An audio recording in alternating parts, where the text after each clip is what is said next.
Gotta hit the parking button, because, you know, we're not parking. There we go.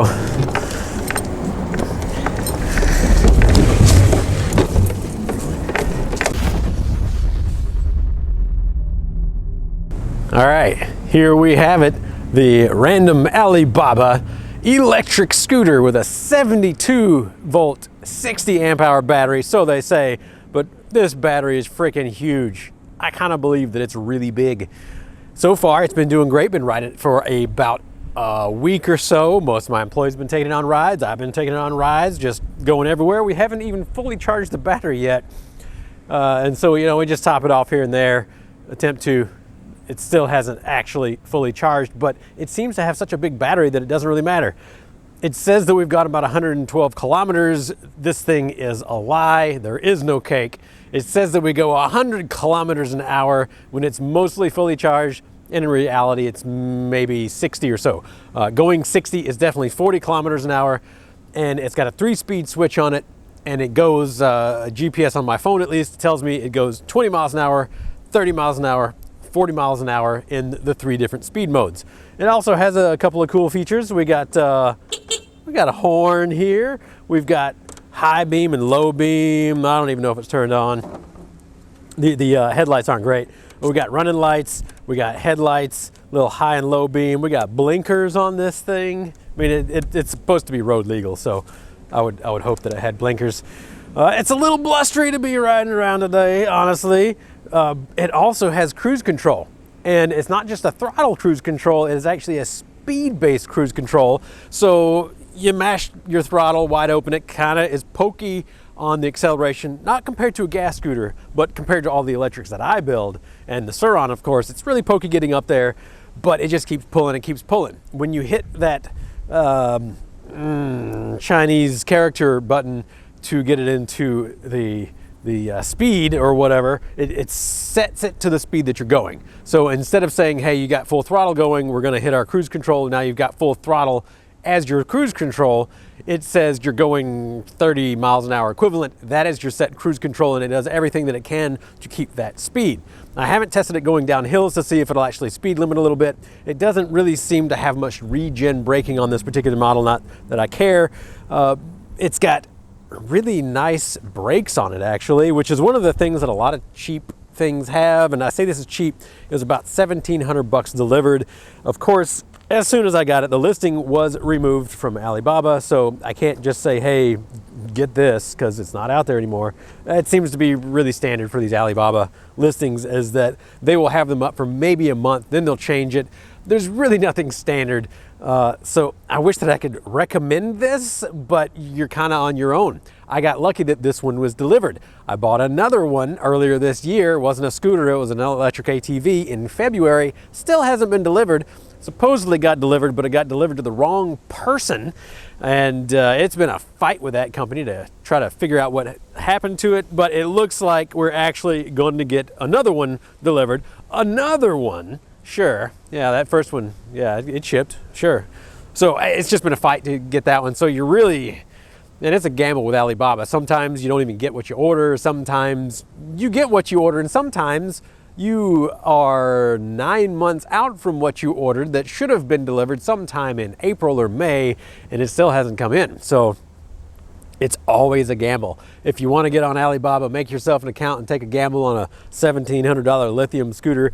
Be my guest. Sometimes you might get rewarded. But let's just take a look at some of these other features that we got.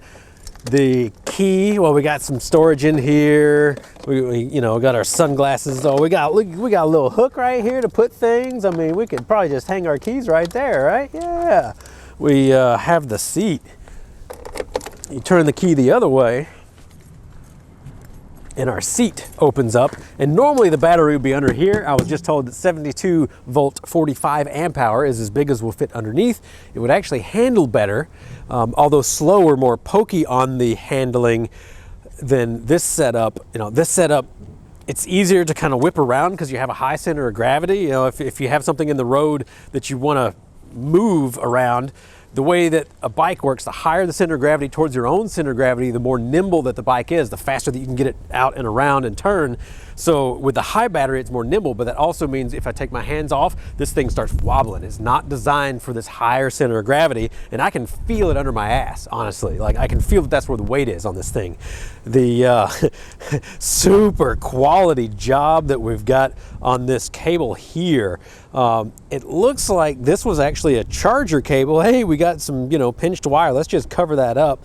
Let's just, do a little double crimp job and wrap that up in electrical tape. Oh, hey, look, the ground already has some of that exposed. That's fantastic. Yes. And then it goes into these thin ass wires that, it's not all bad by any means, but it's a gamble getting Alibaba things. And this isn't a big deal. I mean, whatever this is, Anderson 60 amp or 80 amp, 50 amp is, it's workable. The contacts on that connector were obviously used, and this battery just sits in here.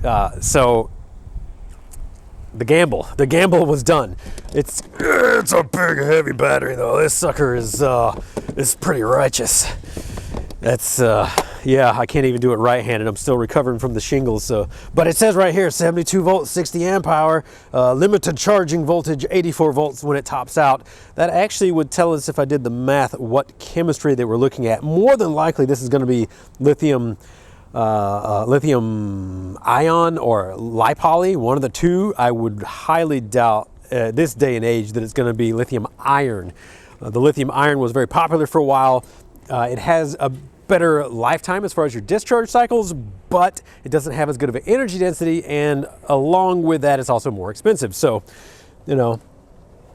ups and downs. It doesn't seem that lithium iron is really stuck around in the market, though. The lithium polymer has gotten to the point to where you can probably get 1,000 cycles out of this cheap pack even. But 1,000 cycles, I'm guessing this is going to be about 60 miles per pack. That's 6,000 miles on it, maybe more than 1,000 cycles. Who knows? We'll just have to find out. Let's roll the dice on this cheap scooter from Alibaba. Oh, some other fun stuff about this. We got these fake shrouds on the side that make it look like a gas scooter. They're just pieces of plastic that are bolted onto the freaking swing arm. It does have, on the other hand, this QS motor, and this is listed as a 2,000 watt version. QS 60 volt, 2,000 watt, C402 model, I believe. It's a pretty big motor. I've never felt any heat on this guy, really, maybe a little bit of warmth, but QS motor is actually a pretty well-known factory. They've been making motors for a long time, and that is actually a really good sign that they have this name brand motor on the scooter. So there's at least that. If nothing else, for the battery, for the controller, which I'm probably going to end up replacing with another one, and for the motor, this was basically worth it. And then I got a free scooter to go along with it. Yes. So what else are we going to do to this thing? I'm probably going to replace the controller because the acceleration isn't great. When we end this video, I'm going to show you it's not bad by any means for a scooter, but for an electric, this thing has a lot more in the tank. Well, there is no tank on this. It has a lot more in the motor that we could extract. I know the battery's big enough, so I'll replace that. I was thinking about taking these shrouds off. They're kind of, I don't know, maybe it makes it look nice, I reckon. And then what else? Well, we got this side stand. We also have the center. Oh, we got the center stand if we want to, change out a tire or something like that. That's kind of useful. And then we have a completely empty battery storage underneath here that I was thinking about maybe fabbing up a hinge on one side so I could use it for storage on this one. I'm actually going to get a few for floor models here at Grow and Throw, and we're going to go with a 45 amp hour battery, and that will fit in the bottom, and that'll give us all the seat storage instead. So, just try some different things out. I really don't need a whole bunch of seat storage on this particular model.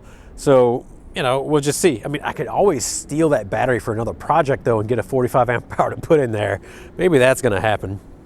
And what else? Yes, some all-terrain tires. This thing needs all-terrain tires. It's much more range than I need anyway, so I can take with a little efficiency hit with some all-T's on there. These are, I think, 10-inch rims, 10 by 4, something like that. I don't remember. Doesn't really matter. Skyway brand. 10 100/80-10s. So yeah, about 4-inch rims with a 80% profile on the height.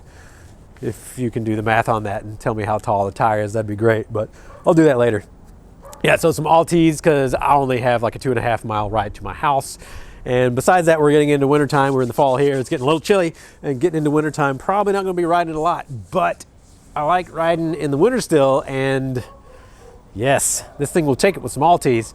Yes, it will. Maybe get some studded tires on the front.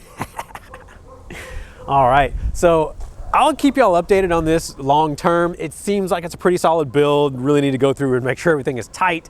But besides that, I'm happy with it. It does what it needs to do. It goes fast enough. When I'm riding around town, I keep it in the 30-mile-an-hour mode because that's what's legal for a scooter.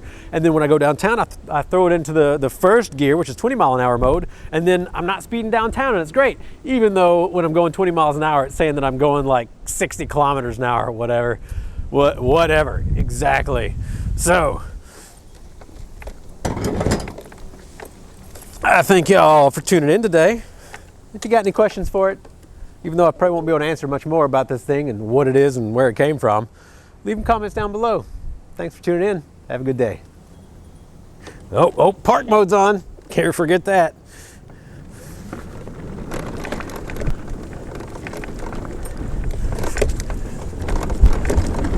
Woo!